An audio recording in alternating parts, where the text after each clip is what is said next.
Have you ever been driving and wondered why one road is perfectly smooth while the one a block over is just a total mess of potholes? Well, it's definitely not luck.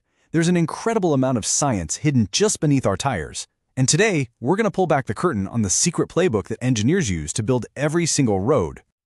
Seriously, just think about the road you take to work or school every single day. It seems so simple, right? Just a flat, black or gray surface. But how do you actually build something that can take a beating from millions of cars, survive scorching summer heat, and then get frozen solid in the winter, and still be there for you the next day? Well, it turns out every road starts with an official recipe, and that recipe is called the Korean Design Standard, or KDS for short. You can think of it as this enormous, super detailed cookbook for civil engineers. It lays out exactly how to design, build, and even repair our entire road network. It's the master plan. Okay, so like any good recipe, before you start mixing things together, you have to gather your ingredients. And for road design, engineers have to start with 3 absolutely critical pieces of information. First up is traffic. How many cars are we talking about? And what kind of cars? Next is the environment. What's the climate like here? Is it hot, cold, rainy? And finally, you've got your material properties. What are we actually going to build this road out of? If you get any one of these wrong, the whole project could literally fall apart. And this whole process isn't just a one-and-done kind of deal. It's a loop. Engineers analyze all those conditions, then they design the road's structure. But then, and this is the cool part, they use these complex computer models to predict how that road is going to hold up over 10, 20, even 30 years.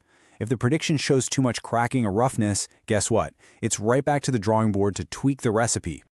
And when we talk about traffic, it's way more detailed than you might think. The KDS actually splits vehicles into 12 different categories. Because let's be real, a road that only has to handle small passenger cars is a completely different challenge than a highway that gets hammered by massive 6-axle semi-trailers all day long. The stress they put on the pavement is just on another planet. And then there's the environment. The KDS makes engineers look at super specific local weather data, things like average temperatures, how much rain falls, and how many times the ground freezes and thaws each year. And this is so important because it dictates how you design a road that won't buckle and warp in the summer or get destroyed by ice in the winter. So, once we've got all our data, all our ingredients, we come to the first huge decision in our recipe. What are we going to make this surface out of? And this is the big showdown, the classic rivalry. Asphalt versus concrete.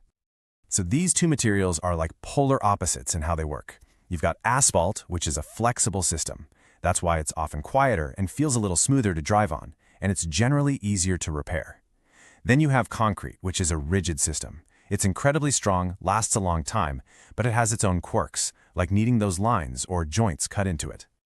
Let's start with asphalt. The key word to remember here is flexible. An asphalt road is built up in multiple layers, kind of like a cake. You've got your surface layer, a base layer, and so on. When a heavy truck drives over it, the whole structure actually flexes just a tiny bit, which helps spread that immense weight out so the ground below can handle it. And that KDS recipe book, it gets unbelievably specific. For instance, it says that the very top layer of asphalt, the part your tires are actually touching, has to be at least 50 millimeters thick. That's not some random number they picked out of a hat. It's the exact thickness needed to make sure the road is durable enough for the long haul. Now, let's switch over to concrete, which is a totally different beast. A concrete road is basically one giant, super strong, rigid slab.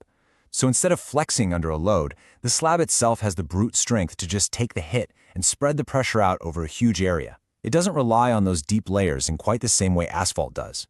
But here's the catch with all that strength. When the temperature changes, that giant slab of concrete wants to expand in the heat and shrink in the cold. And if you don't give it a way to do that safely, it'll literally tear itself apart. That's exactly what those lines are that you see on concrete highways. They're called joints, and they're basically planned cracks that tell the concrete where it's okay to break. Of course, roads aren't always just straight, flat highways. Sometimes you have really tricky situations. And our KDS recipe book has special chapters just for these unique cases, each with its own set of rules. Have you ever noticed that when you drive into a long tunnel, the road surface often changes from asphalt to concrete? Well, that's on purpose. The KDDS ACE recommends concrete for tunnels because it's way more durable in damp conditions. Water's always trying to seep into a tunnel, and that moisture can destroy an asphalt road from below. Concrete just handles it much better. Paving a bridge is a whole other ballgame. Why? Because every single pound of pavement you add to the bridge becomes part of its permanent weight, what engineers call the dead load.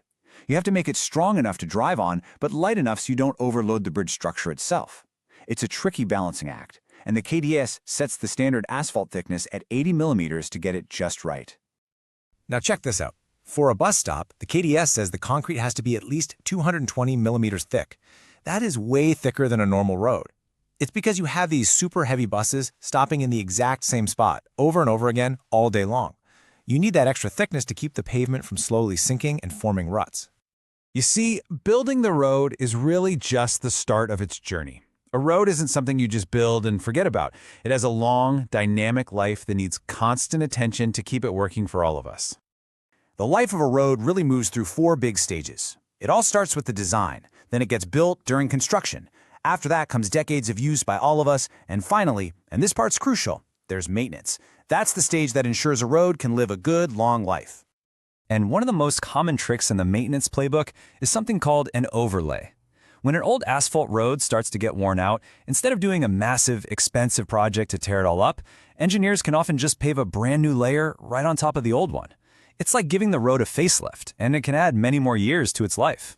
So from the huge choice between asphalt and concrete all the way down to the exact thickness needed for a bus stop, this hidden science in the KDS is what makes our daily travels possible. But it makes you wonder, right? With everything changing so fast, electric cars, self-driving vehicles, new smart materials, what's next? How will this incredible recipe book and the roads themselves evolve for the world of tomorrow?